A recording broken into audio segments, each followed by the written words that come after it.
Welcome to Jewish Boy Calls His Mother. I'm your host, Sadia, and this is my mother, Ema. Hello, Ema. And my little sweetie pie. So, you went on a trip. I guess we can dive into it. First off, how did you get the idea of this trip? What exactly happened? Well, I haven't had the chance to really travel in an adventurous way by myself. I mean, your father and I went to Israel a couple times, and those trips were amazing. Yosef, your brother Yosef, was our guide. He was living in Israel at the time, and he took us all around. And but it was one of these trips where your father set it up with Yosef's help, and it was like I just, I came along. I was kind of whisked along, and we knew your father set up the hotel where we were staying. It's like everything was all set up for me. I didn't really have to do anything except go and, sometimes your father would be taking naps. Your father wasn't the type to really walk around and explore a lot. I'm the type that I like to get out there and I like to walk around and explore my surroundings. So there were times that I would be walking around the area by myself, but I knew where the hotel was, and it was Yerushalayim, so there was plenty of kosher food and, a lot of Jewish people there. And I felt, of course, very much at home. So what happened, other than that, though, I think this trip was around, I'm trying to think, this trip had to be around, it was it 2005? I think it was like 2005, 2006, around there, something like that.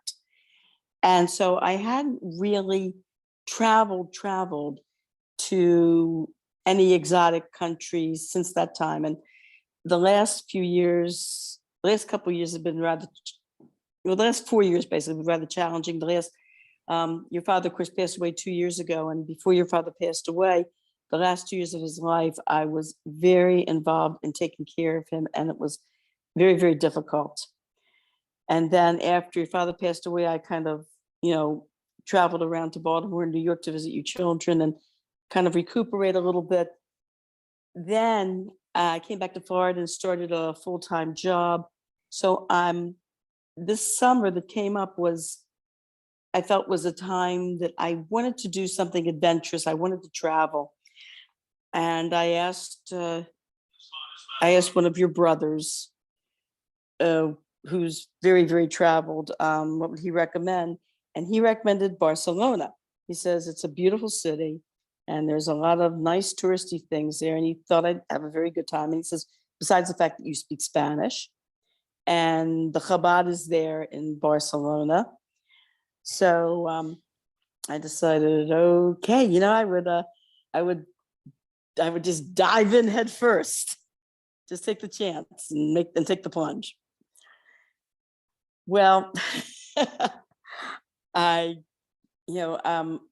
did some research about what interesting things there are to see in Barcelona. I made like a tentative itinerary for myself after going online and getting like there are websites that give you ideas of places to visit and things to do there. I found though that a lot of these websites basically are not for really Orthodox Jewish people. A lot of them are about the bar scene and restaurants and things like that, like the nightlife. There's a very vibrant nightlife. And in fact, Barcelona reminded me a lot of downtown Manhattan. Really?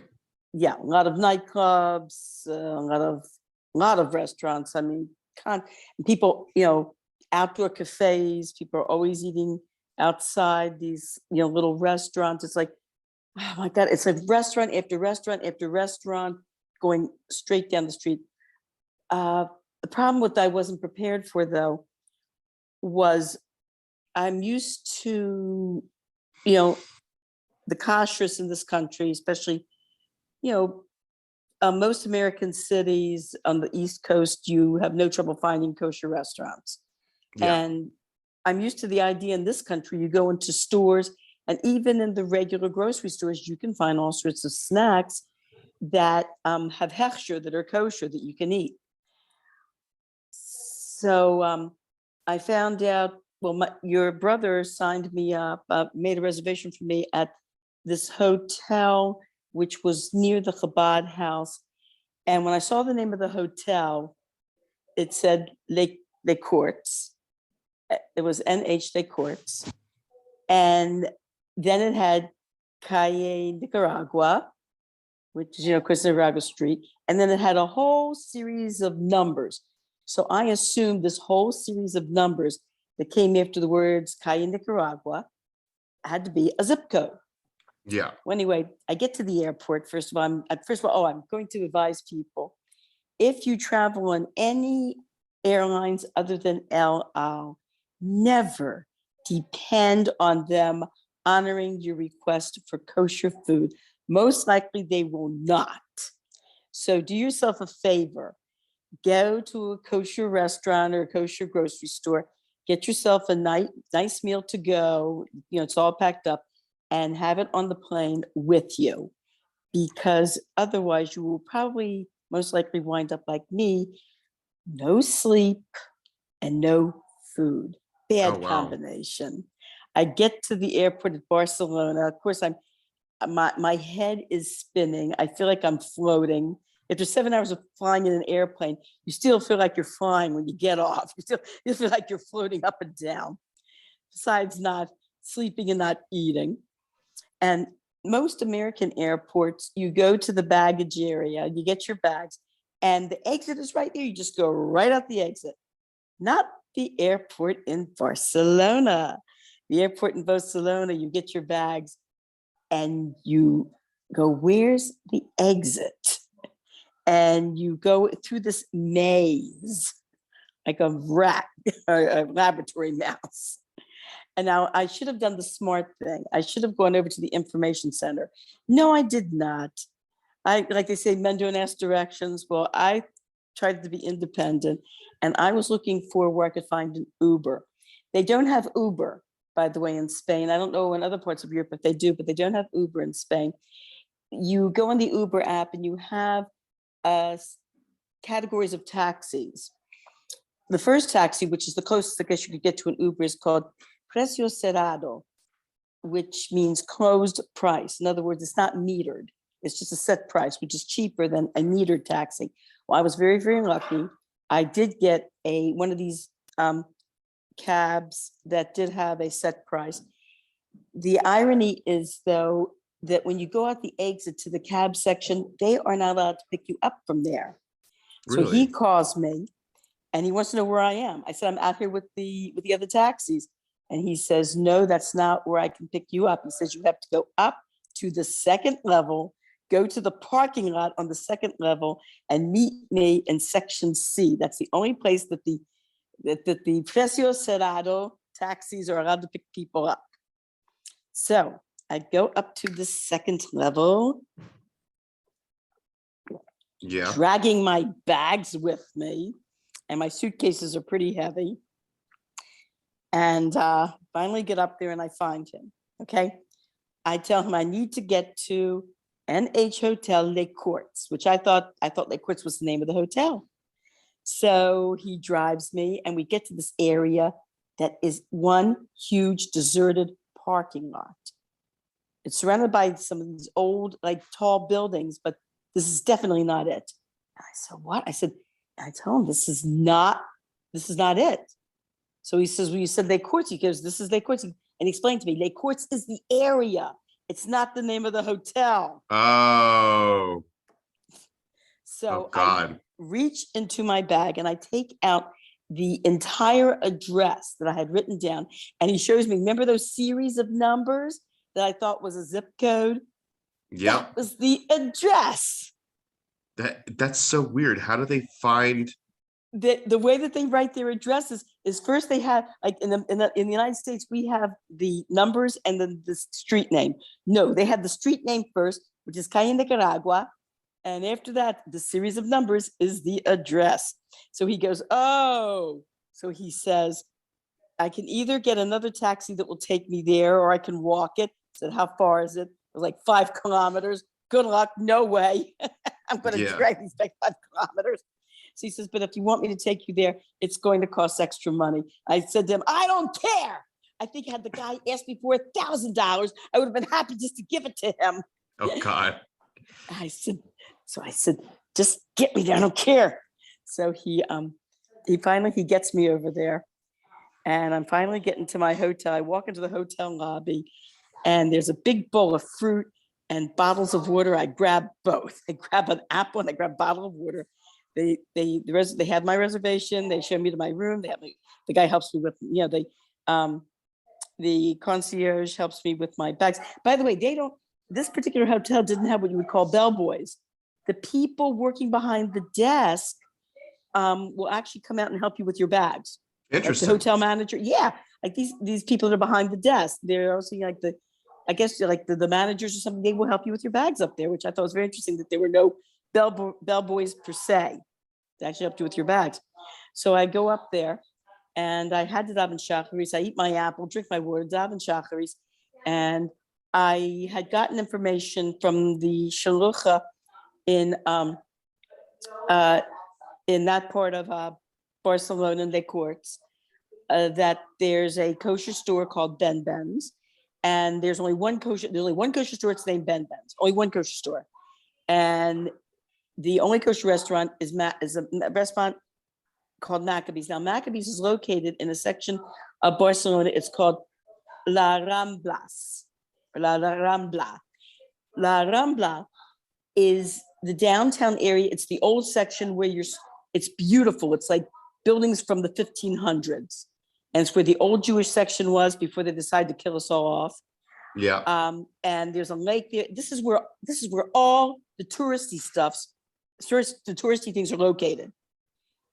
The problem is, though, that the Chabad house in the Ramblas does not have a Shabbos program. They're closed for Shabbos. Oh, really? Whereas the Chabad house that's in Les Courts, does have a whole Shabbos program, which is why your brother signed me up there. And I met a lot of Jewish people who were singing the La Ramblas, and they either walked, it's like almost an hour's walk, they either walked, or they, for Shabbos, stayed at the same hotel that I was at, just for Shabbos, so they could be around the corner from the Chabad house. But the people at the hotel knew all about Shabbos. They'd had many Orthodox Jewish guests, and they were terrific. They were right there to help you, to open the door for you, to open the door that, because the door to the hotel is one of these electronic doors that opens up automatically. So they were right. When they would see you at the door, they would open the door for you. They would walk up to your room with you, and they would use your electronic key, and they would open up your drawer electronically for you. They were wonderful. They were right on top of the situation. Yeah. Yeah. Okay. So here's what's going on. So I decided to go to one of the stores, and in this country, you can go to any non-Jewish grocery and pick up snacks and things that have hechsher. Okay. Not so in Europe. Evidently, the European Union, I got to take a drink of water, hold on. The European Union has a rule that you are not allowed to put hechsharim or even the word kosher on any products. Why? Nobody knows why. What's their logic? What do they claim We is don't their know. logic? Nobody could give me an answer. They said they didn't know. All they said is they didn't know. Maybe they do it because they don't want to support any particular ethnic group. I don't know. Maybe whatever. But anyway, the shaliach, though, in the Chabad house at Les Courts is working. He has an app called Kosher App Spain, but right now the app is rather difficult to follow, and he's working on putting the app in English and perfecting it so that you'll have an easier time just getting on the app and reading through products that might be available that are available in the stores. And even though they don't have hechsher, it's acceptable for us to eat. It really is kosher and acceptable to eat. He's working on that now. So I said to myself, well, what should I go to Ben Ben's or should I go to Maccabee? And I thought to myself, I'm better get to Maccabee. I can't play around like this. I need food because I'm about to pass out. Yeah. And so I go on my app for my taxi Precio Serrada, And I get the message, taxi in 5 minutes. Good. Taxi in 10 minutes. What? Taxi in 15. What? Taxi in 20. Sorry, no taxi. Find something else. Bye. I go, What? what? And evidently, when you get in the city, most taxi cab drivers do not like this precio cerrado. Oh, they like to be metered. And it's very hard to find any precio cerrado taxi in the city. You wind up usually having to take a regular meter taxi. So the man at the concierge looks through, these are glass doors, sees the hard time I'm having on the street. And then I look like I'm going crazy, about to faint, and I'm pressing my phone. He comes in, he says to me, are you looking for a taxi? I said, yes. And he gets one right away from me. And I didn't care how much it cost. I just needed food. So I go down to this Maccabee restaurant, and it was very nice, very pretty. The food was nice. Let's put it this way, it was nice. You know, it wasn't like I would say, oh my gosh, out of this world, absolutely fantastic. But it was nice. It was kosher. It was nice, acceptable food, and it tasted good. And I was hungry and needed to eat. So what I did was, I bought myself a couple meals so that I could take them back to my hotel, and they have a refrigerator there, and I could put it in my refrigerator. I found out later, I had come across, when I was looking for kosher things in Barcelona, kosher food, that there was a caterer called Tamim, Taim, but I figured it's a caterer. I guess it's for people that have large groups making bar mitzvahs. And a man at the hotel, it's towards the end of my trip, who he had come into Barcelona as a young man from Israel. He was American who lived in Israel, Medalia, and he had come in for a business conference. And he told me, if you call Ta'im caterers and tell them exactly when you're coming, they will bring a meal, they will bring food to your hotel where you're staying, and the hotel people will put it in the refrigerator for you, so it's right there when you come. Oh, wow. I said, nice I find this out on Shabbos when I'm going back on Tuesday. Okay. That's what it is. So anyway, so the next day, by the way, with every step of a lot of people in Barcelona is a very, very, not only a very big tourist center, it seems to be a very big international center. I came across Russians living there. I came across Americans who are living there, French people. It's like a very big international center, and the people there, the native people there, the indigenous people, are very kind to tourists, because like I said, there's a lot of tourism there. And if you tell them, like, I would tell them, if I got lost, the phrase I would use would be, soy turista americana, estoy muy perdida. I'm an American tourist, I'm very lost. And they were very nice. They would not just tell me directions, they would actually walk with me to show me the exact street I had to go.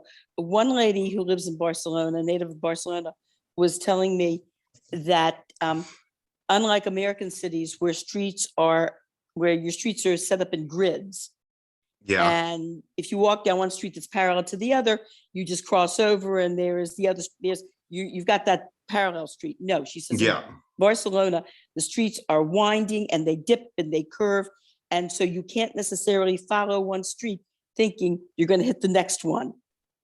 You really have to know where you're going. And I found that on my Maps app. Boy, did I learn how to read that very well, and how to follow my footsteps. And I would be following the path, and all of a sudden I'm going off the path. I'm going, what? But I thought I was walking straight. No, the road was curving, and I had to go through another way to get back onto the straight path that I needed to get to where I was going. Oh, wow. The bus drivers also then, so I found out later that, because I couldn't afford to keep taking taxis like this. So I found out through the hotel people that there's a bus number 59, which was only like a half a block away, that takes you right down to the Ramblas. Okay. Straight down there to the tourist area, exactly where you need to go. And I was constantly taking bus 59, constantly, like almost every day. And now I tell you, I did not convert my money to euros. You don't have to right now, because first of all the transportation, every place you get accepts credit card. And I used Bank of America credit card, does not charge an exchange fee. So you can use Bank of America credit card wherever you go. So you get on the bus, you take your credit card, there's this like mechanism there, you just tap it and that's it. Well, there was one time though I got on and I couldn't, even though I tapped it, I couldn't get my card to work. And the bus driver said something to me in Spanish about, what's the matter? Don't you know how to, how to work your credit card? What's happening? And when I said to him, estoy turista americana, he goes, oh, he says, it's okay. He said to me in Spanish, it's okay, go sit down. Well, that's sweet. Yeah, he let me on the bus without having to pay. It was very sweet of him. Yeah. So I have a few questions then. One, did you check out any architectural sites out of curiosity? I know it probably wasn't on your list, but like for me, I'm just very curious. Well, La Rambla in itself is an amazing architectural site. The buildings there are from the 1500s, 1400s. The Picasso Museum is in one of those ancient buildings. I went to the Picasso Museum. I went to, oh, by the way, all the museums and all the tourist attractions do have senior citizen discount. Oh, wow. And in fact, when I went to the Museum of Contemporary Art, that architecture is very, very different. It's white and it's like, how can I say, it's similar to like a Frank Lloyd Wright type building with all these different levels and all these. I see what you're saying. Yeah, I see what it you're was saying. like, yeah, that's an architectural phenomenon. It's like ultra modern. Yeah. That was free to senior citizens. That was totally free. Oh, great. And what was so amazing about it is that it featured the avant-garde art of the 60s and 70s, especially with regard to the anti-war movement. Yes, I saw pictures you sent. Yeah. So that really, oh boy, did that bring back memories. That's nice. Oh, that was a very interesting. Now the Picasso Museum, the Picasso did not have Guernica. I went there hoping I would see Guernica and then found out, no, Guernica is in Madrid. Oh. Yeah. Oh, well. I think had I stayed longer, they have the Bullet in Spain, and one of the museum guides told me if I want to go see it in Madrid, it says she told me it's only a 2-hour train ride from Barcelona to Madrid. Oh, wow. So you really only focused on Barcelona this whole time. Yeah, I was considering going to Girona, which is where the Ramban, where Ramban was, and there's a Jewish museum there. It's supposed to be very nice, but I didn't really have the time to do that. There were other things I wanted to do, besides the fact that actually the first 2 days I spent really trying to get kosher food together and to get a feel for the city and to, just walk around and see where everything was. I eventually found vegetable stores. I was able to buy vegetables. Nice. And bottled water, even though, because the climate there is very dry in the summertime, and you always have to carry water on you, always. Okay. There's near where I was staying was a Starbucks. So in the morning I would go to Starbucks, and if you don't keep Plug Israel, so you can still get, they have oat milk, they have almond milk, so I would get coffee with oat milk, and I would take an apple from the fruit bowl in the lobby, and that's where I'd have my breakfast. And then 20 minutes from there, up the road, is Ben Ben's. So I went to Ben Ben's. Little disappointed. I was expecting something like 7 Mile Market. No, it's a hole in the wall type store, very little variety. But you know what? If you're desperate for kosher food, they do have deli, and they will vacuum pack it for you. They do have, they have some cheeses. I was surprised I didn't see any bread there, but they do have a lot of snacks and crackers and things like that. So you can get that type of stuff. And then that, besides the vegetable stores, and going to Maccabees a couple times, so I was able to really. And then Shabbos was totally taken care of. Shabbos was wonderful. The meal at the Chabad house was really very, very nice. And I met people at the Chabad house there from all over the world, Americans. There was a big Israeli. There was like a lot of Israelis were there. Interesting. And the shul services were very, how can I say it? The shul services were rather different. You come in there and you've got three different nusachs all trying to daven together. You have Nusach Ari, Nusach Sephard, Nusach Ashkenaz. Well, the Israelis, totally took over. Oh, they put so much spirit into their davening. They were singing, they were clapping, they were stamping their feet, they were singing like all this, all this tefillah. It was like just a lot of ruach. And in the dining hall, that's again the Sephardim from Israel. They were singing and clapping and dancing. It was just very, very lebendig. I met there were some young girls from California that were doing the same thing I was, that were kind of like, they decided just to blow into Barcelona and see what they could find. And we were laughing. We were all saying the same thing, how when the minute we got to the airport, we looked around and said, why did we do this to ourselves? Mommy, bring me home. Why did I do this? When you first get to a foreign country, that's your first reaction when you get on the street, or at least, when you take the cab, when you finally find your cab and you finally get to your hotel, it's like, you look around and it's like, why did I do this to myself? I could have been home in my comfortable, surroundings. And, Baruch Hashem, my Spanish, though, with every step I took, I thank God you put me in a situation where I had to take Spanish. Thank you, God, thank you, because I did use my Spanish quite a bit. Now there was one time I decided I needed the hotel did not have a clock. Hotels in America were used, we don't know.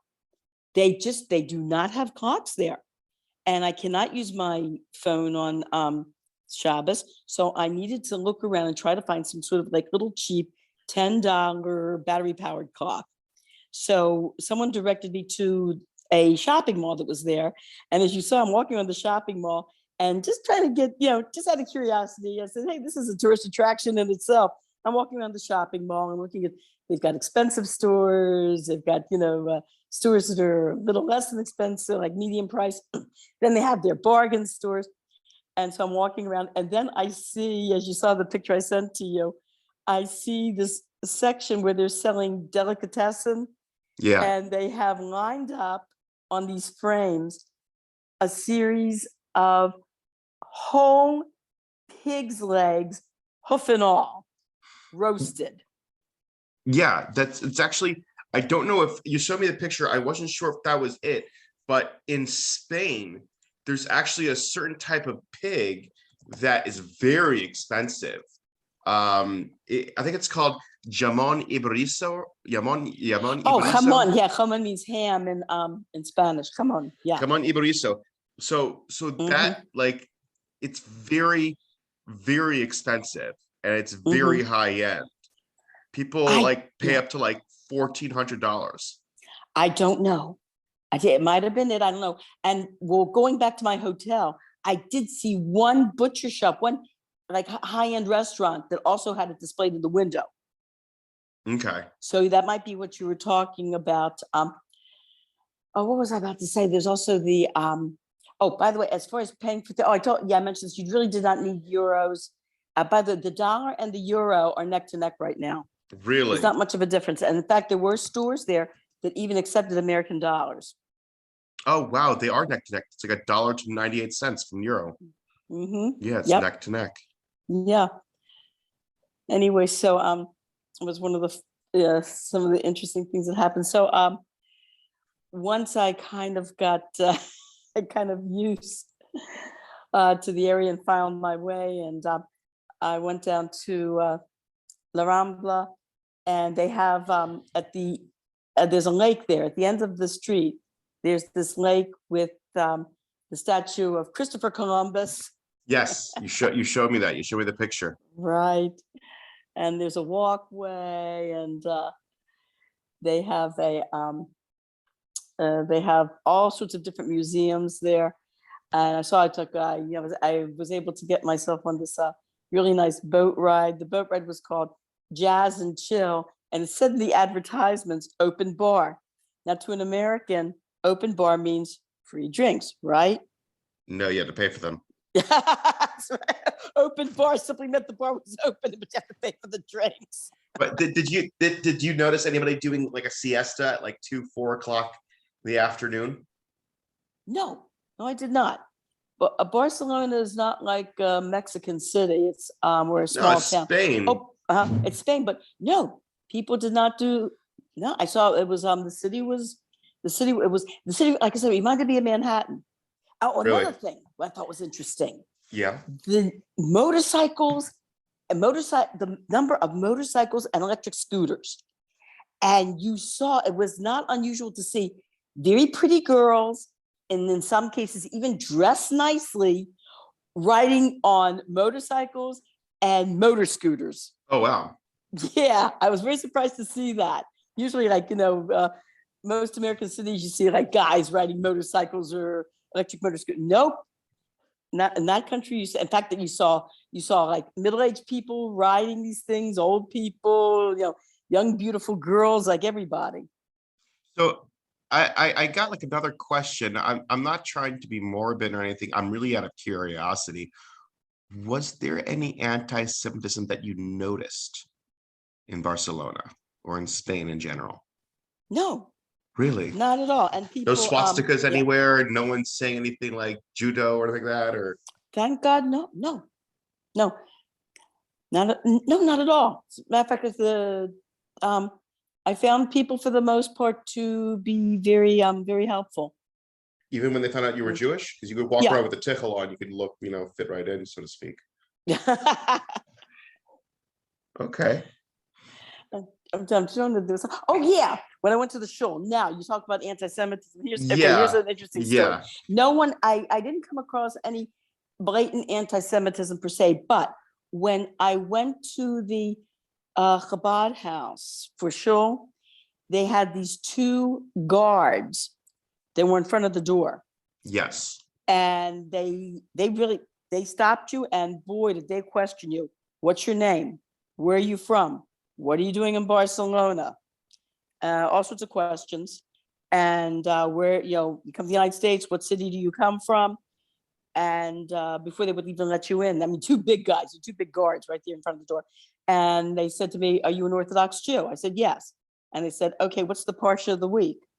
And the parsha of the week was Korach. Yeah. So they said, okay, when I said Korach, okay, so they let me in. So I go into the Chabad house, and it's like there's this deserted, dark hallway. Oh wow. I'm going, huh? I said, between those two guards and their questioning and this, I feel like I'm in the movie The Matrix. And I'm going down this long, dark hallway. I'm going, hello? Hello, is anybody here? Hello? Hello? And then I go around a corner, and again, another dark hallway. Hello? Hello? Another corner, another hallway. Hello? Hello? And then I'm thinking, am I in the right place? Did I take a wrong turn? This is it? And then I come into a hallway where there's the shul. Okay. And it's beautiful. It's got the nice big wooden doors, but it's like we're used in the United States, we're used to our shuls being right there on the street. You walk right into them. No, we had to go through a hall. In fact, you don't even know there's a shul there. It looks just like an ordinary like building. You have no idea there's even a shul. It says Chabad house on it. Okay. It says Chabad house, but other than that, it's got a plain steel door and no hint of any type of shul being there. And so finally I found the shul area. It was beautiful. And I took out during the day, I took out a chumash. The rabbi gave his drush in Spanish. I got bits and pieces of what he said, a little bit. I got the gist. But when I opened up the chumash, it was a chumash in Hebrew and Spanish. And I decided to try to read some of the Spanish. And I surprised myself about how much I understood. Oh, wow. I was very surprised how much I understood in the chumash. Thank you so much, Ema, for giving us your adventures in Barcelona. I'm sure you enjoyed the Spanish talking with a lisp there. Well, actually, I understood most of what they said, and I spoke standard Spanish, and they was no problem. In fact, the differences are not that pronounced. I'll give you an example. In standard Okay. Spanish, the word for street is calle. Yes. In Barcelona Spanish, in Castellana, the word for street is carrer. And instead of the two L's for the calle, it's two R's in the middle. Okay. And I noticed when I passed by the parking garages, the word for full in Spanish would be llena. The word for full in their Castellana dialect is llore. Mm, okay. All right. Well, we're out of time, but thank you and thank all the listeners. Appreciate it. Love you. You have a good Shabbos, honey. Have a good Shabbos. Bye.